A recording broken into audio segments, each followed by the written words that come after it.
할렐루야. 말씀이 좀 긴데요. 마가복음 11장 11절부터 25절의 말씀을 통해서 열매 없는 무화과 나무 이런 제목으로 말씀을 함께 나누려고 합니다. 오늘 말씀을 보면 말씀을 읽을 때에 우리의 생각으로는 좀 이해 안 되는 그런 내용이 처음에 시작됩니다. 예수님께서 배가 고프셨는데 이 배가 고프셔서 그 무화과 나무를 보셨습니다. 그리고 그 무화과 나무를 보시고 배가 고프시니까 그 열매로 조금 시장함을 채우고자 열매를 따먹으려고 가셨다고 합니다. 그런데 그 이후의 말씀이 정말 이해가 안 됩니다. 그런데 가서 보니까 그 나무에는 잎사귀만 있고 열매가 없는 그런 상태였습니다. 그리고 그 뒤에 설명이 있는데 이는 무화과의 때가 아닙니다고 해서 나무의 열매가 맺히는 때가 아니라고 말을 해주고 있어요. 그런데 그 이후 쪽에 읽어보면 예수님이 이 나무를 어떻게 하세요? 아주 이상한 행동을 하십니다. 저희가 볼 때는 예수께서 나무에게 명령을 하세요. 누구에게 명령한다고요? 나무에게, 사람도 아니고 나무에게 명령하여 가라사대 이제부터 영원토록 사람의 능에서 열매를 따먹지 못하며. 다른 말로 하면 이 나무가 뭐 한다는 거예요? 나무가 죽는다는 거죠.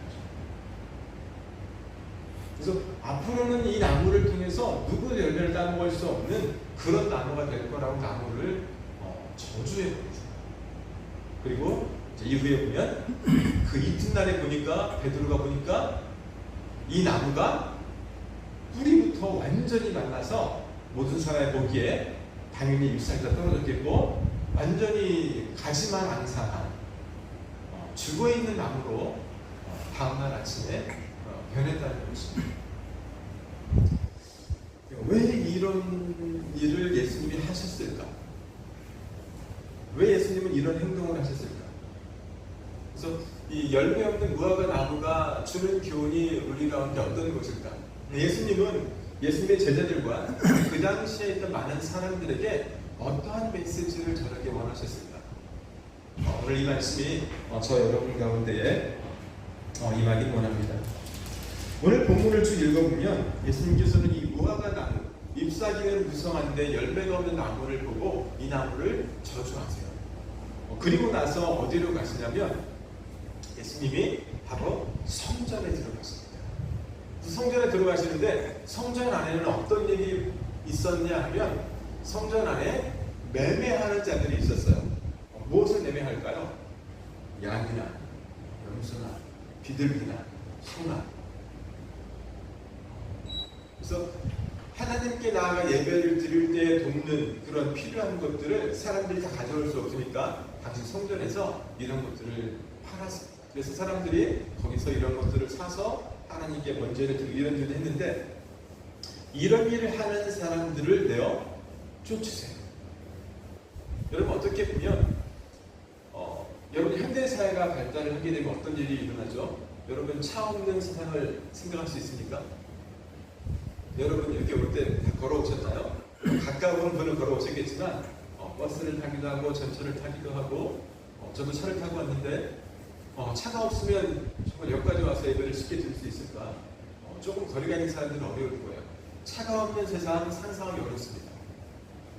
여러분 이 당시에도 물론 예수님이 구약에 처음에는 직접 자기가 양이나 소를 끌고 와서 번제를 드리고 이렇게 했지만 이 당시에도 점점 사회가 발달하다 보니까 꼭 그렇게 할 필요가 있어요? 없어요?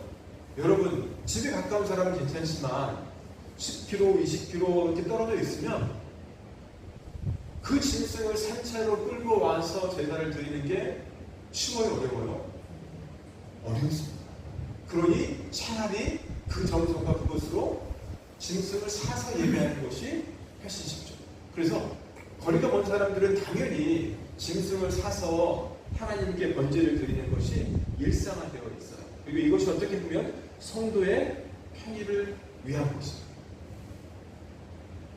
그런데 이것들이 변질이 되어서 이제 이것을 장사하는 사람들이 이 이유를 추구하는 사업적인 목적으로 변질되었다라고 예수님께서는 보십니다. 그래서 성전 안에 매매하는 자들을 내어 쫓으세요. 그리고 돈 바꾸는 자들의 삶을 뒤집어 엎으시면서 아무나 기구를 가지고 이 성전 안으로 지나다니는 것들을 허락지 아니하세요. 그런데 여기서 예수님은 어떤 직책을 가진 사람일까요? 어떤 직분을 가진 사람일까요? 예수님이 이렇게 할 권세가 있을까요? 그 당시의 사회적인 배경을 본다면 예수님이 이렇게 하는 것은 어떤 거예요? 질서를 깨는 거예요? 질서를 유지하는 거예요? 질서를 깨는 거예요. 성전에 누가 있어요? 대제사장이 있죠? 서기관들이 있죠? 바리새인들이 있죠? 자, 이런 모든 업무를 관장하는 것은 목회자의 몫이에요. 지금으로 한다면 담임 목사님이 하는 거예요. 그런데 물론 한 성도님이 유명하다고 하지만 말씀을 많이 안다고 하지만 그 성도가 와서 교회 안에서 이런 거 하면 안 돼 하고 교회 안에서 일하는 사람들을 다 달려 쫓아버리는 거예요. 이런 일을 예수님이 하신 거예요. 그럼 권세를 가진 사람의 입장에서는 예수님을 볼 때 예수님을 어떻게 하고 싶겠어요? 예수님을 없애보자, 죽이고자 하고 싶어요. 이런 일들이 벌어진 겁니다. 그런데 그 예수님은 이런 것을 다 아실 텐데 이러한 일을 하셨을까? 그래서 무화과 나무를 저주한 이후에 바로 나오는 사건이 예수님이 성전을 청결케 하시는 사건입니다. 그리고 다음날 아침에 베드로가 이제 이 나무가 마른 것을 보게 되죠. 그래서 과연 예수님은 이 무화과 나무를 저주하면서 이 열매 없는 무화과 나무를 저주한 이 사건을 통해서 하나님이 여러분과 저에게 말씀하시는 그 메시지는 어떤 것일까? 아마도 예수님은 무화과 나무를 통해서 겉모습만 있고 열매 없는 신앙을 경고하시고 하나님께서 원하시는 이 참된 신앙을 우리 가운데 가르치기 위함이 아닐까 생각을 해봅니다. 잘못된 신앙을 가졌던 이 바리새인과 서기관들과 제사장들을 향해서 이것이 너희가 섬기는 이러한 모습이 하나님을 참으로 섬기는 것이 아니라 하나님을 정말로 섬기는 것은 이런 것이라는 메시지를 주기 원했던 것 같습니다. 오늘 13절에 보면 입사교회는 아무것도 없더라 그러면서 이 무화과의 때가 아니었다고 말을 하는데 이 무화과 나무는 이스라엘에게 종종 그 이스라엘을 상징하는 그런 상징의 도구로 많이 쓰였습니다. 구약 성경에서. 특별히 이스라엘 민족이 하나님을 버리고 떠났을 때에 하나님은 이 무화과 나무를 이스라엘로 비유한 구절들이 성경에 많이 있습니다. 호세아서 9장 10절에 보면 옛적에 내가 이스라엘을 만나기를 광야에서 포도를 만남같이 하였으며 너희 조상들을 보기를 무화과 나무에서 처음 맺힌 첫 열매를 봄같이 하였거늘. 이렇게 무화과 나무가 이스라엘 백성이라는 이런 표현들을 하나님께서 사용하셨습니다. 미가서 7장 1절에도 재앙이로다 나여 나는 여름 과일을 딴 후와 포도를 거둔 후 같아서 먹을 포도송이가 없으며 내 마음에 사모하는 처음 익은 무화과가 없도다. 그래서 이 무화과 나무가 이스라엘을 상징하기도 합니다. 그래서 당시의 이스라엘의 모습이 이 유대인들의 모습이 잎사귀는 무성하지만 하나님을 섬기는 모습은 있지만 그 안에 하나님을 정말로 섬기는 열매가 없는 그러한 것을 이 무화과 나무를 통해서 예수님께서 보여주신 것이라 생각을 합니다. 나의 모습은 어떠할까요? 내가 그리스도인으로, 내가 목사로 또는 선교사로 또는 권사님으로 평신도로 어쨌든 주님을 따르는 사람으로 있다는 생각하고 있는데 내가 그리스도인의 모습을 가지고 있는데 정말 내 안에는 이 그리스도인의 열매, 그리스도의 향기가 내 안에 나타나고 있는가? 내 안에서 나오고 있는가? 우리가 교회를 다니면서 지금 주일 예배에 앉아있는 것, 이것이 어떻게 보면 잎사귀일 수 있습니다. 무화과 나무의 잎사귀가 무성할 수 있어요. 내가 하나님을 잘 섬긴다고 할 수 있어요. 그런데 정말 나에게 무화과 열매가 있는지 그리스도인으로서 맺어야 될 열매가 내 속에 있는가, 나에게 있는가를 내가 돌아봐야 할 것입니다. 13절에 무화과의 때가 아니라고 했는데 이 계절적으로 본다면 무화과의 추수 시기는 5월에서 6월이라고 합니다. 그런데 이 3월이나 4월에도 작은 열매는 맺힌다고 합니다. 아마도 그래서 예수님이 원하셨던 것은 그 작은 열매를 찾으려고 했던 것 같다라고 합니다. 그런데 그것마저도 이 무화과 나무에는 그것이 없었다. 그래서 예수님이 저주하셨다고 합니다. 그리고 이제 성전에 들어가서 성전 안에서 이제 매매하는 자를 내쫓으시는 그러한 장면이 나오는데, 여러분 이 성전을 깨끗게 하시는 이 사건을 통해서 예수님이 원하시는 메시지는, 그러면 이 성전은 어떤 모습이어야 하는가? 성전은 어떤 곳인가? 예수님은 이사야서의 말씀을 가져와서 17절에 이렇게 말씀을 하세요. 기록된 바 내 집은 만민의 기도하는 집이라. 할렐루야. 뭐라고 말씀하시냐면 성전은 어떤 곳이다? 만민이 기도하는 집이다.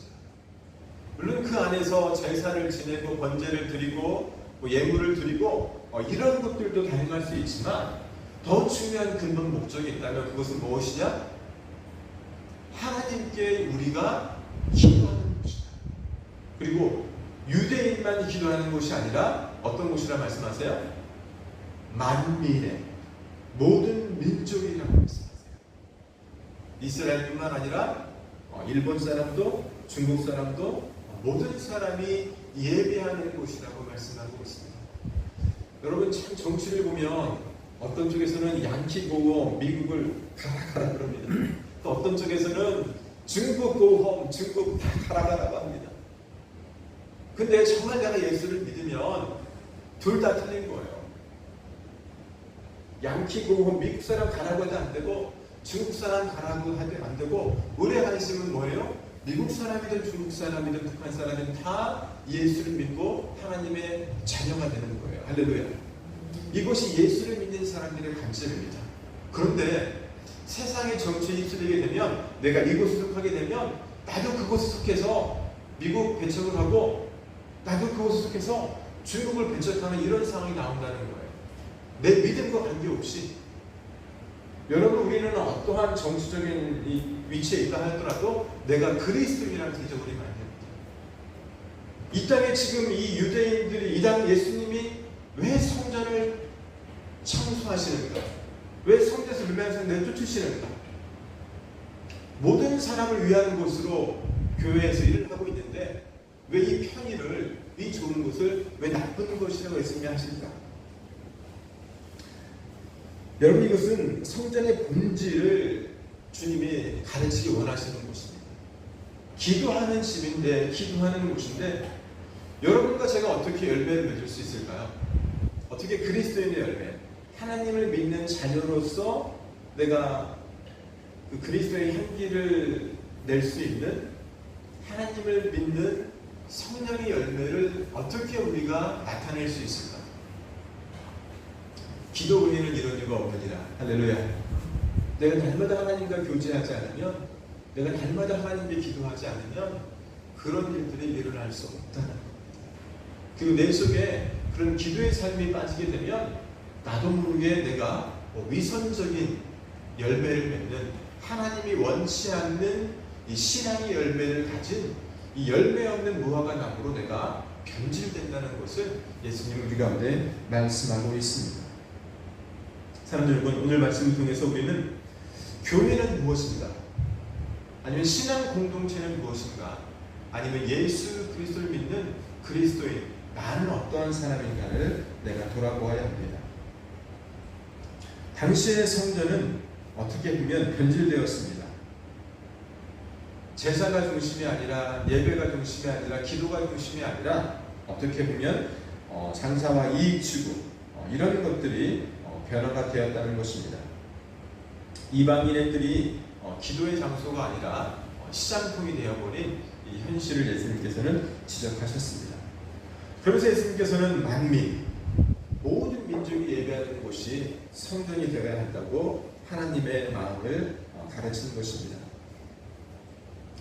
오늘 무화과 이 나무에 열매가 없으므로 예수님이 저주해서 이 무화과 나무가 바로 다음 날 뿌리까지 말라서 죽은 것처럼 예수님이 이 성전을 청소하신 이후에 약 70년 이후에 예루살렘 성전은 로마의 군대에서 완전히 폐허가 돼서 완전히 무너지는 그런 사건이 있었습니다. 성전 청결의 사건은 열매 없는 신앙을 가지고 있는 당시의 바리새인들, 서기관들의 신앙을 꾸짖고 책망할 수 있는 것이라 볼 수 있어요. 그래서 이 무화과 나무를 그냥 저주해서 그냥 끝나는 그 무화과 나무가 죽은 그 사건이 아니라 예수님은 이 무화과 나무가 죽은 이 사건을 통해서 여러분과 제가 가져야 될 믿음의 본질에 대해서 주님이 말씀하시는 것이라는 것입니다. 제자들은 그들의 관심이 어떻게 보면 이 베드로의 그 고백과도 비슷한 것이죠. 베드로의 고백은 뭐냐면 무화과 나무가 죽었습니다. 뿌리까지 말라 죽었습니다.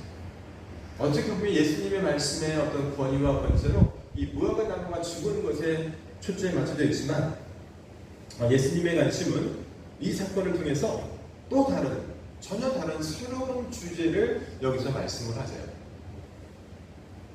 여러분 아까 제가 말씀드렸지만 예수님이 행하신 이 사건을 통해서 제사장과 서기관들은 어떻게 하죠? 예수를 어떻게 멸할까 꾀할, 즉 죽이려고 마음을 먹게 됩니다. 기존의 체제에 전혀 반대되는 그러한 행동을 예수님이 하신 겁니다. 그런데 백성들 때문에 하지 못하고 있는데 이제 베드로가 고백한 이 사건, 무화과가 뿌리부터 말랐습니다. 이때 예수님의 대답이 어떻게 보면 예수님이 이 무화과 나무를 저주하신 것과 계속적으로 연결되어서 우리 가운데 메시지를 주고 있습니다. 예수님의 대답이 무엇일까요? 저에게 이르시되 하나님을 믿으라. 갑자기 하나님을 믿으라고 말씀하세요. 여러분 두 개의 사건을 연속해서 보세요. 첫 번째 사건은 뭐예요? 무화과 나무를 보시고 잎사귀는 무성한데 열매가 없는 것을 보고 저주하는 사건이에요. 그리고 어떤 사건이 있죠? 성전을 청소하세요. 매매하는 자들의 상을 뒤엎으시면서 그들을 쫓아내세요. 성전은 그런 곳이 아니야. 성전은 기도하는 곳이야. 그리고 나서 베드로가 이 무화과 나무가 죽었다는 것을 말할 때에 예수님은 무엇을 말씀하세요? 하나님을 믿으라고 말씀하세요. 갑자기 이 믿음의 문제를 가지고 들어오십니다. 여러분 우리의 그 신앙생활에서 믿음과 기도가 얼마나 중요할까요? 너무너무 중요하다는 거예요. 하나님이 원하시는 것은 화려한 잎사귀가 아니라 믿음의 열매입니다.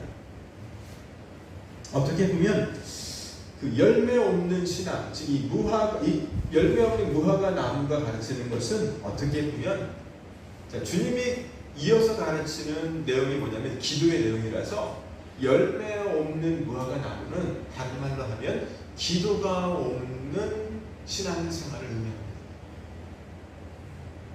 기도가 없는 신앙생활. 그래서 여러분과 제가 날마다 얼마만큼 하나님과 대화하고 하나님과 교제하는 것이 중요한지 모른다고 말씀을 하시는 거예요.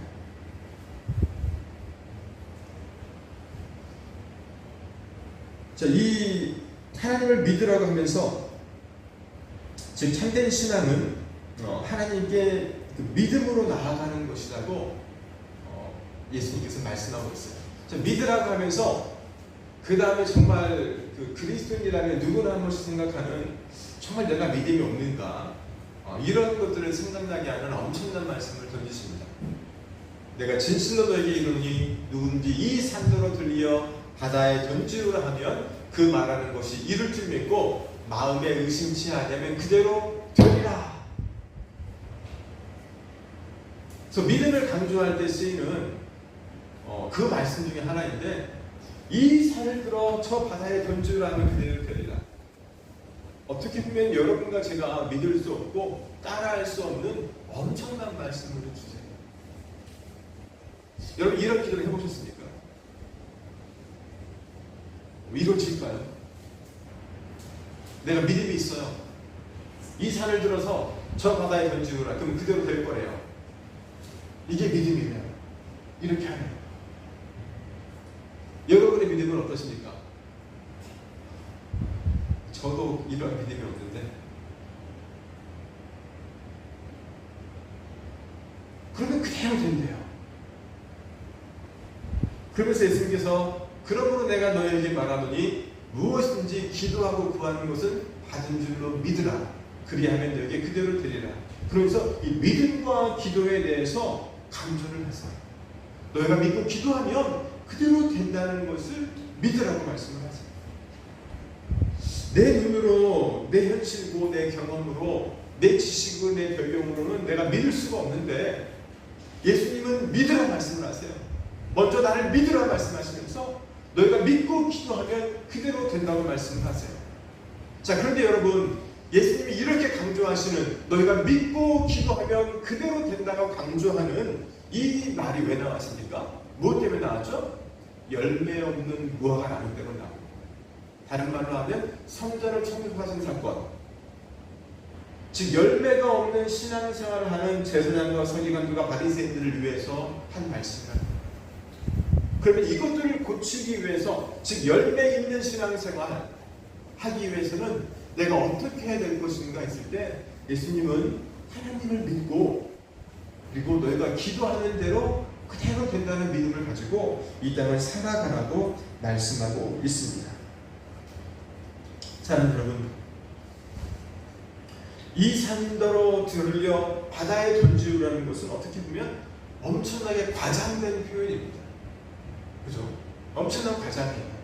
이렇게 할 수 있는 크리스찬들이 누가 있겠어요? 아마도 저는 이 세상에 아무도 없었다라고 생각을 합니다. 모세도 이렇게 한 적이 없었고, 엘리야도 엘리사도 베드로도 12제자도 이러한 기적을 행한 적은 없습니다. 그런데 왜 예수님은 이렇게 엄청난 과장된 표현을 통해서 이 산을 들어서 바다에 던지고 하면 그대로 된다고 하는 이 말씀을 하시면서 믿음과 기도에 대해서 우리 가운데 강조하셨을까요?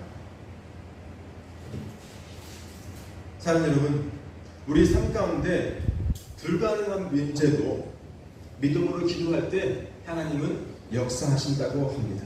할렐루야.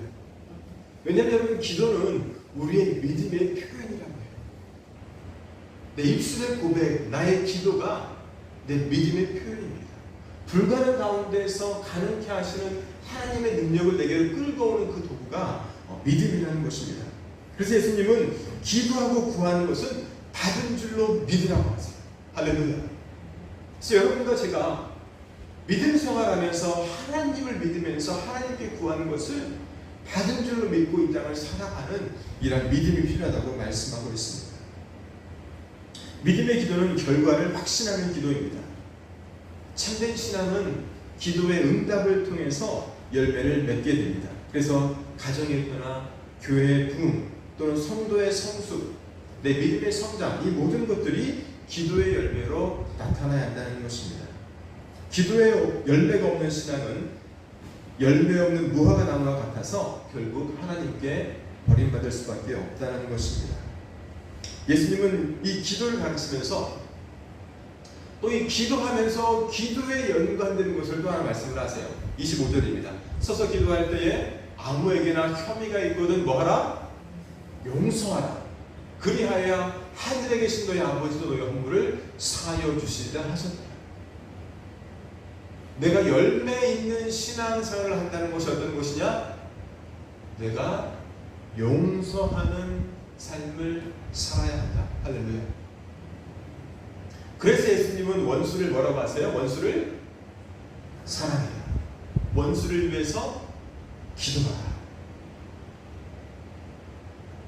내 힘으로 할 수 없어요. 왜? 원수는 이미 나하고 엄청나게 이 앙숙이고 내게 미움을 가져다 준, 내게 원한을 가져다 그런 사람이라서 내 힘으로 용서하는 것이 안 돼요. 그런데 나는 불가능하지만 하나님은 가능케 하신다. 할렐루야. 믿음으로 기도하면 가능케 하신다. 그래서 사람은 할 수 없지만 하나님으로서는 할 수 있느니라. 할렐루야. 예수님께서는 이 열매 없는 무화과 나무의 이 사건을 통해서 결국은 용서까지 오세요. 그리고 용서하는 것이 뭐다? 기도랍니다. 이 용서를 가능케 하는 게 뭐다? 기도라는 거예요. 그것이 믿음이라는 거예요. 사랑하는 여러분, 이 땅을 살아가면서 내가 할 수 없는 것들이 정말 많이 있습니다. 특별히 인간의 모습으로 인간과 관계를 가지고 살아가면서 이 관계가 깨어졌을 때 내 힘으로 할 수가 없어요. 그래서 우리는 주님의 힘이 필요하고 믿음이 필요합니다. 하나님을 믿고 내가 그 원수를 사랑하며 위해서 기도할 때에 내게서 그 미움이 떠나가고 그 원수가 내게서 하나님이 사랑하는 영혼으로 다가온다는 것입니다. 사도 바울은 갈라디아서 5장 22절과 23절에서 성령의 열매를 말했습니다. 사랑과 희락과 화평과 오래 참음, 자비, 양성, 충성, 온유, 절제. 이 성령의 열매들이 우리의 삶 가운데 맺히는 것이 여러분 신앙생활이고 기도생활이라는 것입니다. 영국의 유명한 전도자 존 웨슬리가 어느 날 설교 후에 한 청년을 만났다고 합니다. 근데 이 청년이 웨슬리에게 저는 매주 예배를 드리고 교회에서 봉사도 열심히 하고 있습니다. 이렇게 말을 하니 웨슬리가 이렇게 이 청년에게 물었다고 합니다. 그렇다면 너의 이웃은 너의 신앙으로 행복해졌느냐고 물었습니다. 이 청년이 대답하지 못했다고 합니다. 정말 내가 예수를 믿고 예수를 섬기는 삶을 사는데 나와 가까운 나의 가족, 나의 이웃이 나를 통해서 행복해지지 않았다면, 나 때문에 오히려 불안해지고 불행해지고 미움이 쌓였다면 과연 나는 어떤 신앙의 열매를 맺고 있는 사람일까요? 여러분, 무화과 나무는 열매 없는 이스라엘을 상징한다고 했습니다. 열매 없는 신앙은 하나님이 기뻐하지 않으십니다. 어떻게 보면 형식주의입니다. 예수님은 그 대조로서 진정한 신앙은 하나님과 교제 안에서, 즉 기도 안에서 열매를 맺는 것임을 보여주는 것입니다. 예수님은 이 열매 없는 무화과 나무의 비유를 통해서, 이 비유가 아니고 이 사건이죠. 이 사건을 통해서 여러분과 저에게 우리가 어떻게 하면 열매를 맺을 수 있는 참된 신앙을 가질 수 있는지를 보여준 사건이라는 것입니다. 그 사건이 뭐냐? 그 대답이 뭐냐? 하나님을 믿으라, 예수를 믿으라는 것이고, 그리고 기도하라는 것입니다. 기도할 때에 내 안에서 그리스도를 따르는 형상, 즉 예수님을 믿는 신앙의 열매가 맺혀질 수 있다라고 예수님은 말씀하신 것입니다. 사랑하는 여러분, 오늘 예수님은 단순히 한 나무를 저주하는 것이 아니라 열매 없는 신앙에 대한 경고를 하신 것입니다. 오늘 나의 신앙은 어떠합니까? 내가 예수를 믿는다고 지금까지 살아오고 있지만 무성한 잎사귀만 있는, 주일만 지키고 또 주일 헌금만 하고 11조만 드리고 이러한 삶을 살고 있는지, 아니면 나를 통해서 정말 다른 사람들이 내가 예수를 믿는 사람임을 알고 예수를 믿는 사람이기 때문에 저 사람이 정말 성격이나 인격이나 품성이나 말이나 행동이나 이 모든 것들이 정말 내게서 예수님을 느끼게 하는 그런 사람인가, 즉 예수를 믿는 열매를 맺는 사람인가, 나를 돌아봐야 한다는 것입니다. 오늘도 예수님은 그런데 말씀하십니다. 너희가 내 안에 거하면 너희는 많은 열매를 맺을 수 있느니라. 주님 안에 거한다는 것이 어떻게 보면 주님과 교제하고 대화하는 것, 즉 기도하는 것입니다.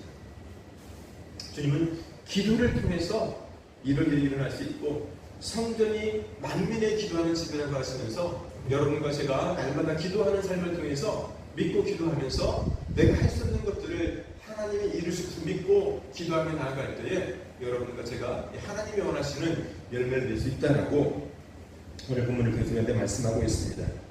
이번 한 주간 잎사귀만 무성한 신앙인이 아니라 정말 믿음의 열매, 사랑의 열매, 용서의 열매를 맺을 수 있는 저 저 여러분 되시길 주의 이름으로 축원합니다.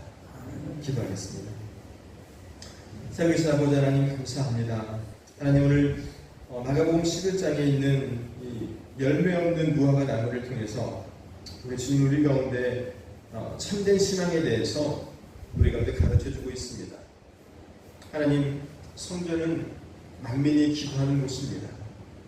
예수 그리스도를 믿고 기도하며 나아갈 때에 정말 불가능이 가능케 되는 내가 할 수 없는 것들이 많지만 주님을 믿고 의지함으로 기도할 때에 이것이 가능케 되는 역사를 우리가 경험케 도와주시고 하나님 나는 부족하지만 주님께 기도함을 통해서 정말 내 삶이 변화되어지고 내게 있는 원수 같은 사람이 용서가 되는 그런 기적이 나의 삶 가운데 일어나게 하여 주시옵소서.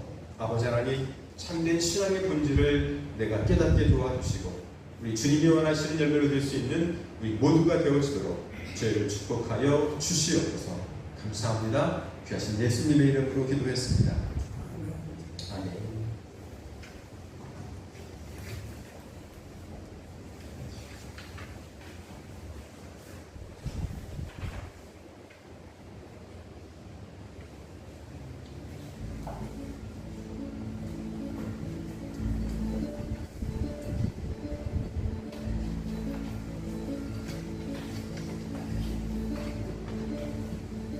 깊은 슬픔 가운데 홀로 방황할 때에 주님은 나를 위로하셨고 힘든 세상 일 속에 지쳐 쓰러질 때도 주님은 나를 인도하셨네. 나는 믿노라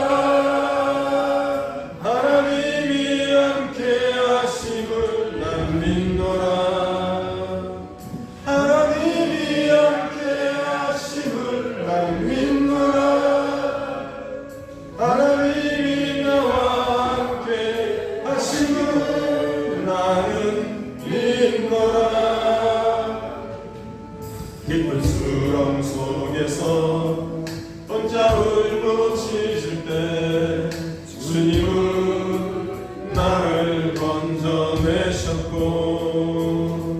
죄악된 세상으로 다시 달려갈 때에 주님은 돌아오라 하셨네. 나는 믿노라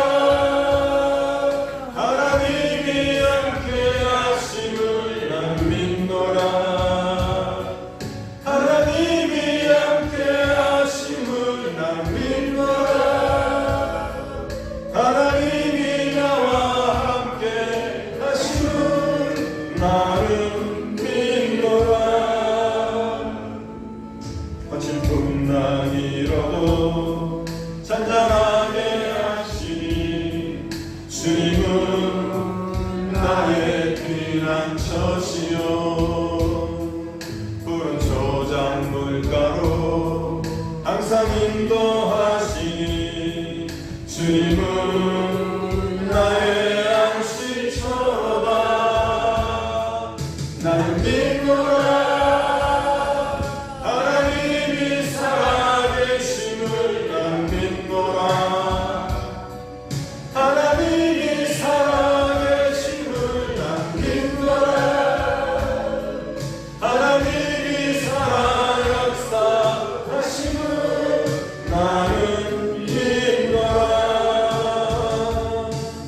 나는 믿노라.